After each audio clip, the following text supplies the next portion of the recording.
Good evening, everyone. This is Nicole. I'm back with another video. If you're new to my channel, please hit that subscribe button. Don't forget to hit the notification bell. If you are an old subscriber, you've been here for a while, welcome back. I am now doing a video that I just saw an article about coming out of Syracuse University. The title from Raw Story says, "Mass Shooting Thwarted at Syracuse University by Gun Shop Owner Who Denied a Man an AR-15 and Called the Police." So once again, we're dealing with this is a potential mass shooting. It did not occur, thankfully. No one was hurt. No one lost their lives here. But of course, my heart and prayers go out to those of melanated descent who have lost their lives due to mass shooters, bombers, any other type of terrorist out there. I won't mention what happened to the victims in San Bruno because I don't have enough information yet. So I'm going to do what they do on CNN and MSNBC. I don't have enough information, so I can't speak on the victims in that particular crime. However, the article goes on to say police were able to thwart another potential mass shooting. This time, the attack was aimed at Syracuse University. It's all thanks to one gun shop owner who denied the possible shooter an AR-15 despite having all the legal rights to purchase one, meaning they had the complexion for the protection. Excuse me.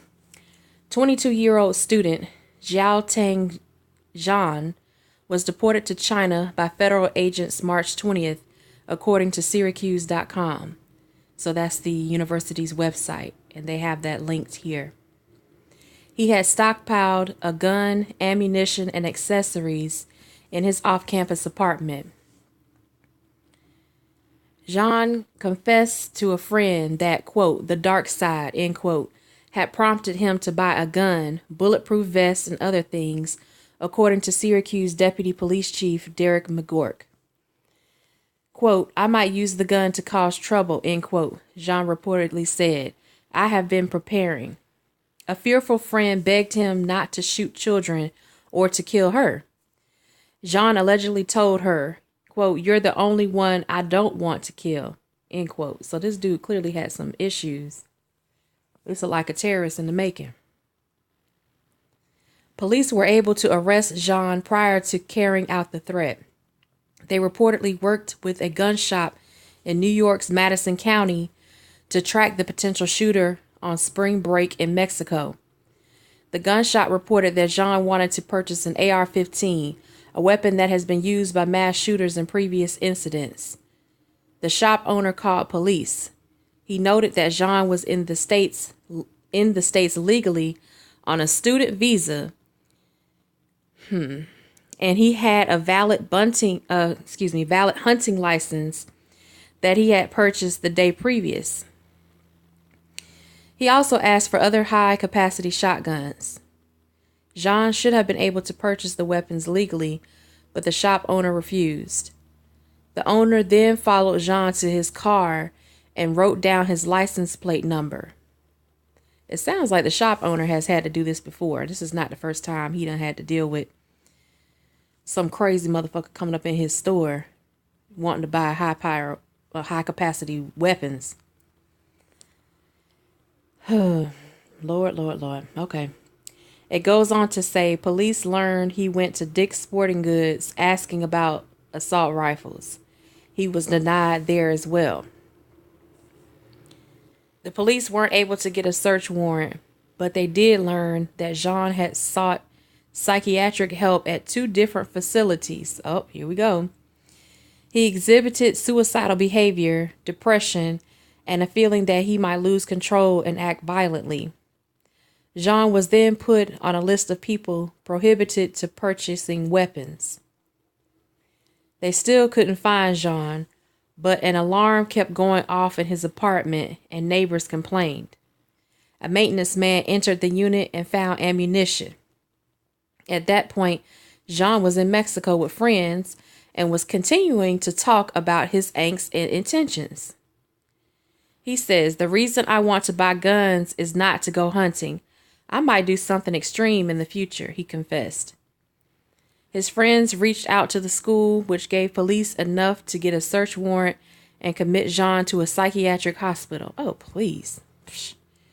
They found weapons and ammunition in his apartment. The university then revoked his visa, and police deported the potential shooter back to China, informing authorities there about the troubled young man. Authorities noted they were lucky Zhan left for the holiday break, and in the future they might not be as lucky. The only reason why they sent him back, or he even thought that he could get a gun of that high caliber, is because, like I said, he has the complexion for the protection.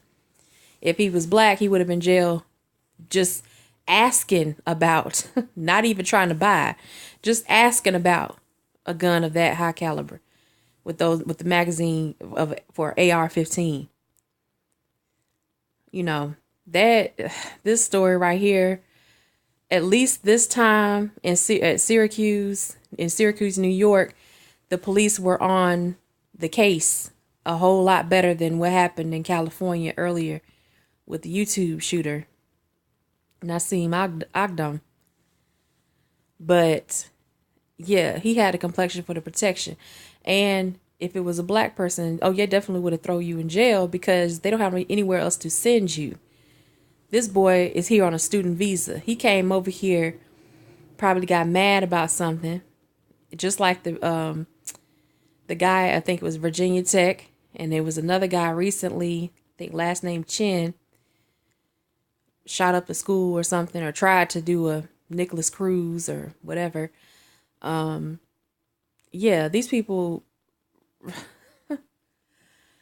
I won't say that I agree with what they're doing.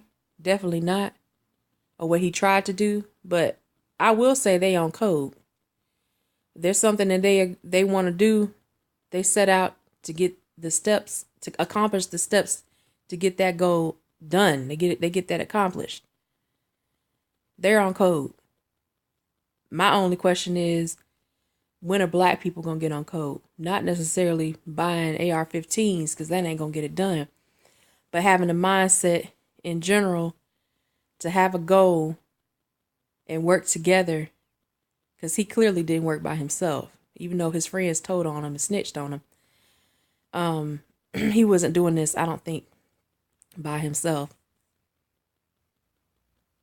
That's my only question. When are black people going to do more to work together? Like Tariq said, we have to recognize threats before they happen.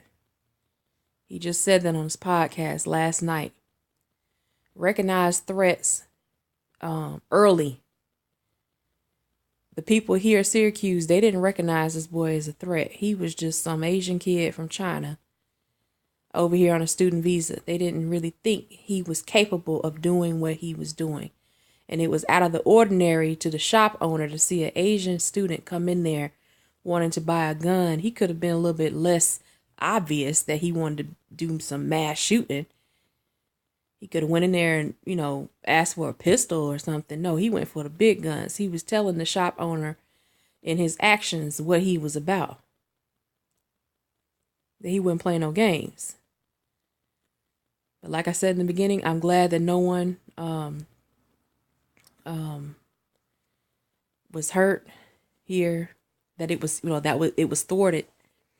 As I said earlier, this mass shooting was thwarted because he was planning to do this. He had ammunition. He had one part of the equation, ammunition. All he needed was the gun. Anyway, y'all let me know what you think in the comment section. Like, comment, subscribe. Let me go ahead and get the link of this right now. And I'll holler at y'all in the next video. Y'all have a good night. Be safe. Sweet dreams.